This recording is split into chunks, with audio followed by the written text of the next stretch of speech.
제25장 다윗과 아비가일의 결혼이다. 마온과 갈멜에서 이 작품은 대가의 작품이에요. 남녀 두 주인공, 너무 멋진 두 주인공이 나오죠. 서로 닮았고 쌍벽을 이루는 주인공 외에도 주인공을 필적할 만한 갈렙 족속의 우두머리. 이제 주인공이 위대해지려면 악당도 그만큼 악해야 되는데 나발이 등장하고 개성을 가지고 있는 여러 인물들이 나오고 플롯은 탄탄하고 구조는 복잡하지만 너무나 멋진 균형을 이루고 있고 이 장의 주제는 왕권 다툼의 성격을 여전히 가지고 있고 공간은 유다 남부의 광야 지역이고 내러티브 시간은 이 내러티브에 나오는 시간은 과거도 나오고 현재도 나오고 미래도 나오고 다윗은 분노에 차서 균형을 완전히 잃어버리고 아비가일은 다윗 인생에서 핵심 이미지를 새로 만들어주죠. 당신이 어떤 사람인가? 핵심 이미지. 생명싸개라는 생명싸개와 물맷돌. 다윗의 아이덴티티, 물맷돌과 생명싸개 이야기를 하고 그래서 앞장에 나온 주인과 종, 아버지와 아들, 선과 악 모티프가 이 장에서도 계속되고 있고 생생하고 로맨틱한 이야기가 다윗과 아비가일의 결혼 이야기가 이제 또 함께 나오고 있습니다. 마온의 계차방이 먼저 이제 소개되는데 마온에 한 사람이 있다. 마온의 한 사람이라는 이 사람은 이름도 없이 등장하죠. 1장 1절에서 에브라임 산지 라마다임 소빔에 어디어디에 옛날 옛적 어디어디에 엘가나가 있었다 하는 것하고 기스에 대한 소개하고 형식이 완전히 달라요. 그죠? 그러니까 이 소개 자체가 뭔가 이상하다. 뭔가 빠져있다. 그러니까 마온은 다윗이 이미 사울을 피해서 도주했던 지역이고 카르멜은 비옥한 땅을 뜻하고 동산과 하나님의 합성으로서 신의 정원, 그러니까 최고의 정원의 배경 가운데서 지금 이 이야기가 나오고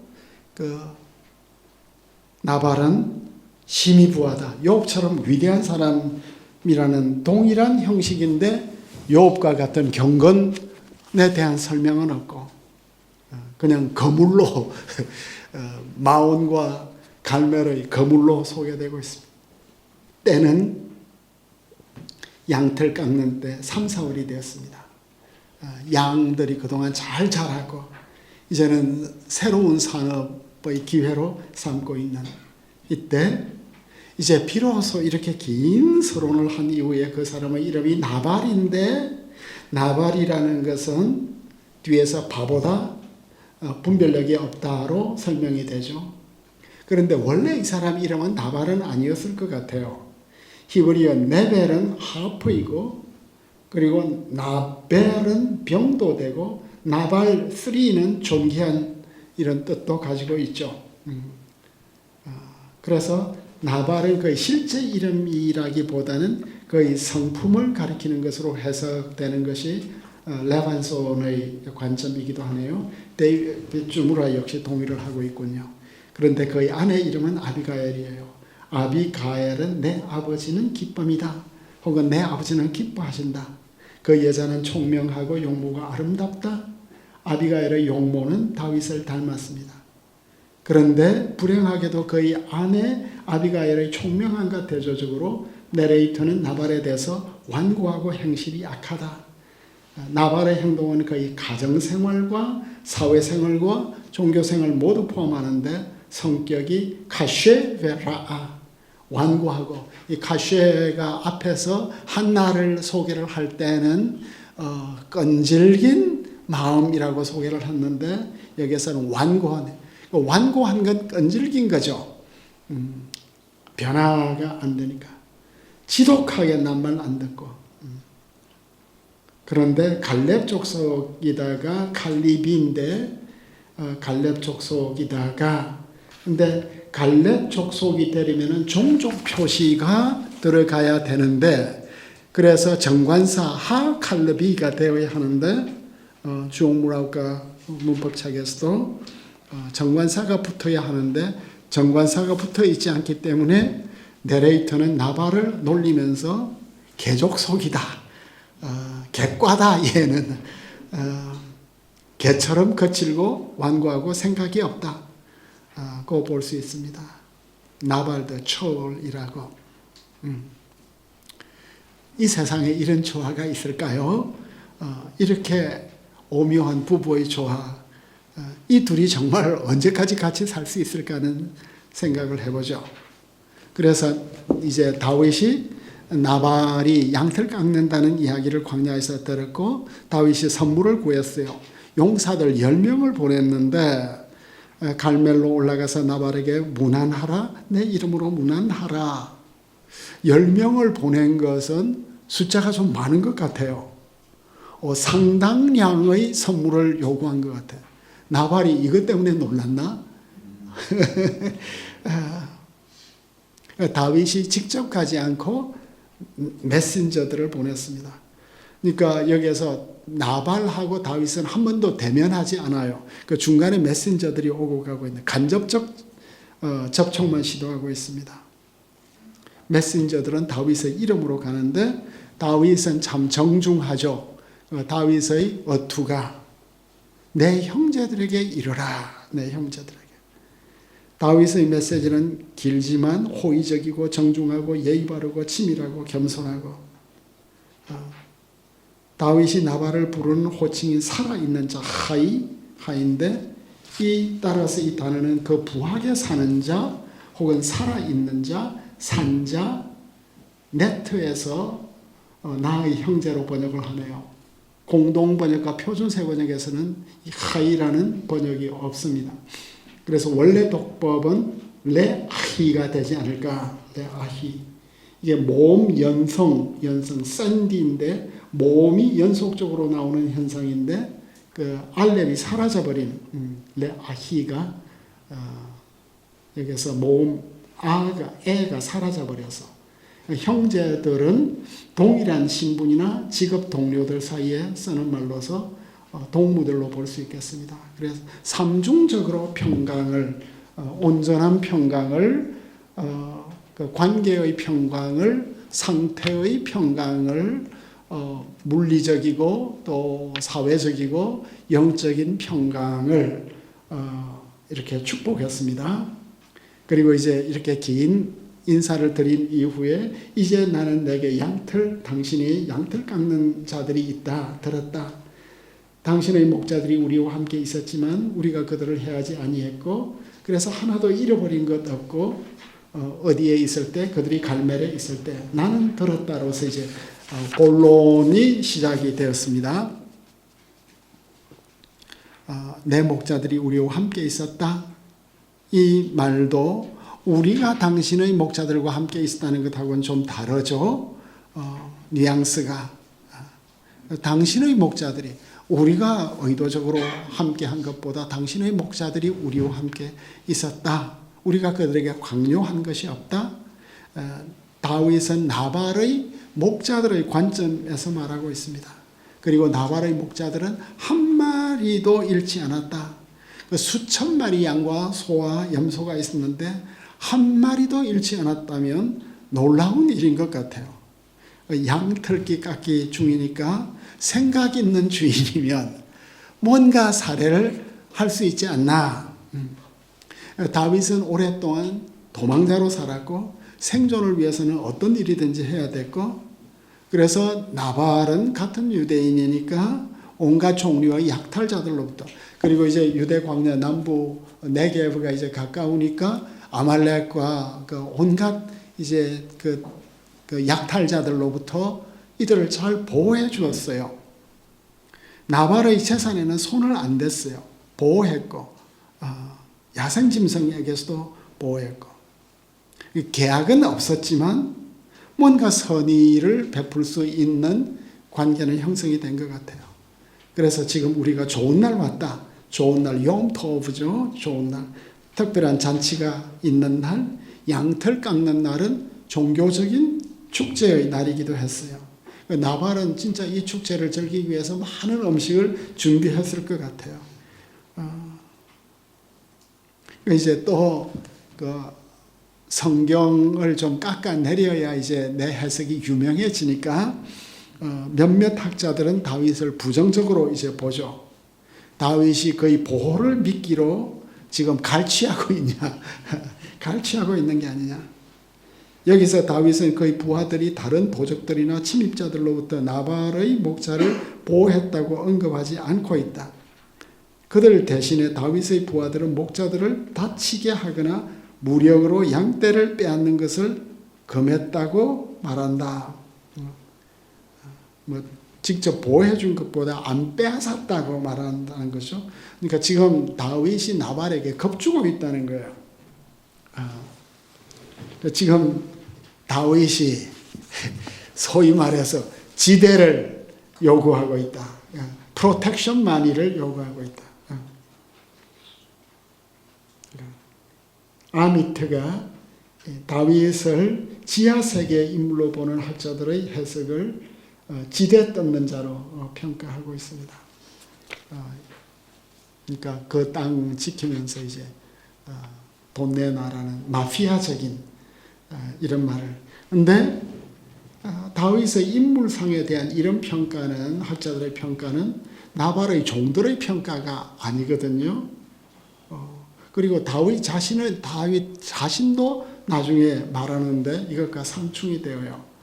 그래서 이제 다윗 용사들이 가서 다윗의 이름으로 모든 말을 했고 그들은 쉬었습니다. 쉬었다는 것은 마지막 동사에는 마쳤다, 기다렸다, 그쳤다. 근데 이제 나발이 이 말을 듣고 다윗의 사원들에게 대답하여 이르되 다윗이 누구냐? 이새의 아들이 누구냐? 요즘에 각기 주인에게서 억지로 떠나는 종이 많도다. 나발은 거절로 그치지 않고 조롱과 모욕으로 대답하죠. 첫 마디는 다윗이 누구냐? 다윗이 누구냐? 이건 다윗이 어떤 사람인가 보다 조롱하는 거죠.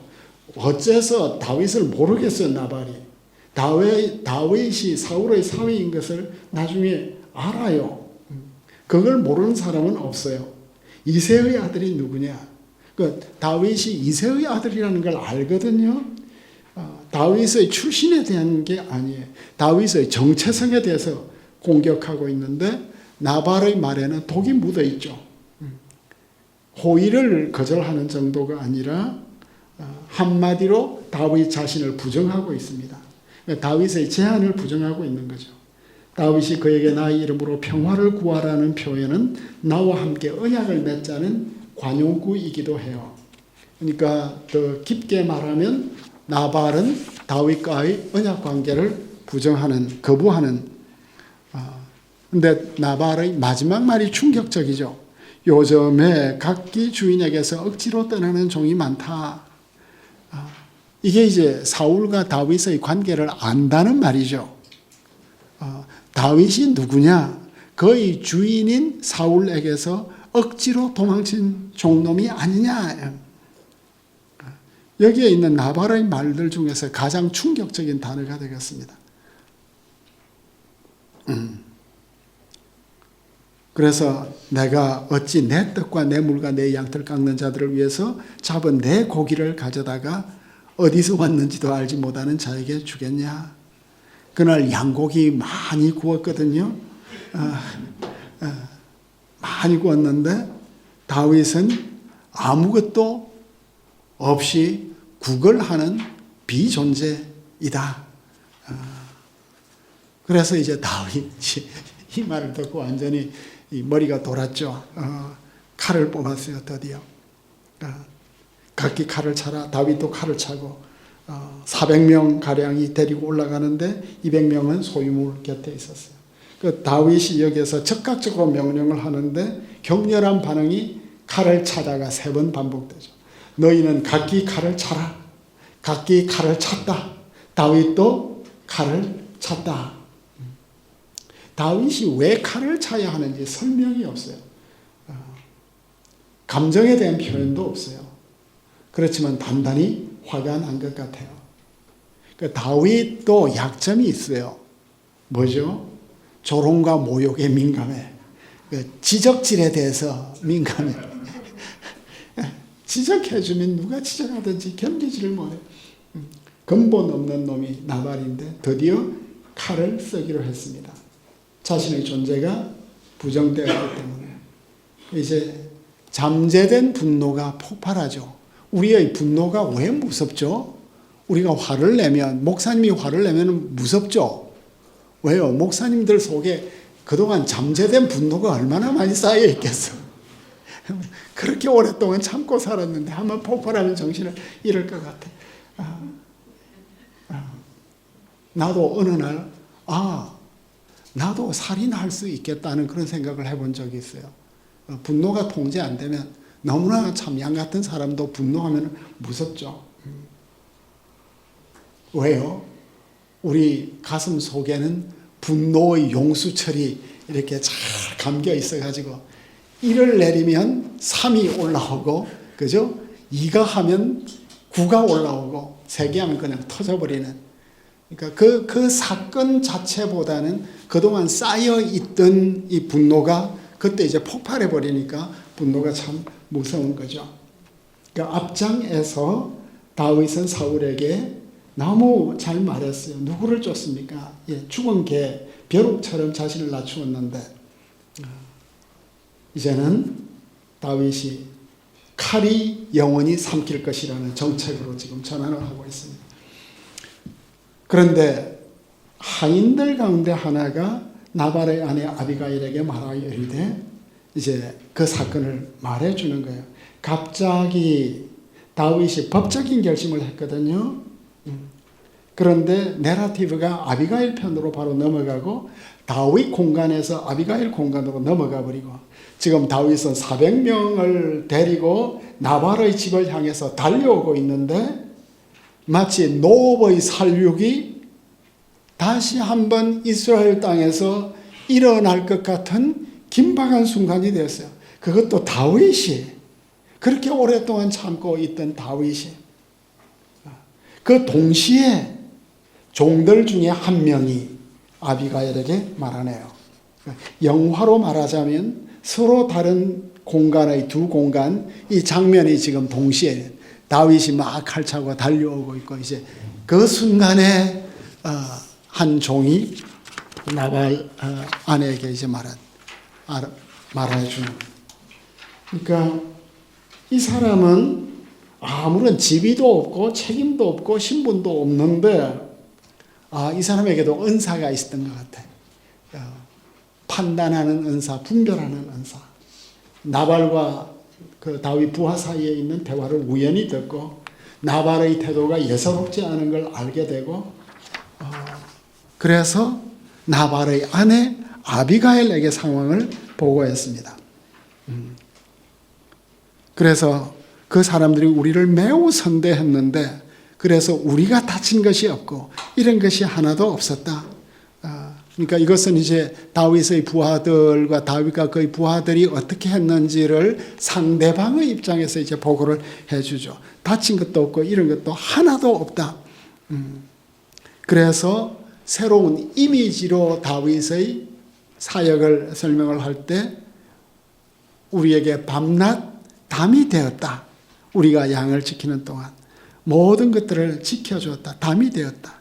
밤낮은 언제나 낮의 위험이 다르고 밤의 위험이 다르지만 항상 완벽한 호위부대가 되었다. 그것도 억지로 한 게 아니라 자발적으로 했다. 그런 적이 이제 어떻게 했으면 좋겠는지 잘 생각해 봐라. 우리 주인은 개차방이다. 더불어 말을 할 수가 없다.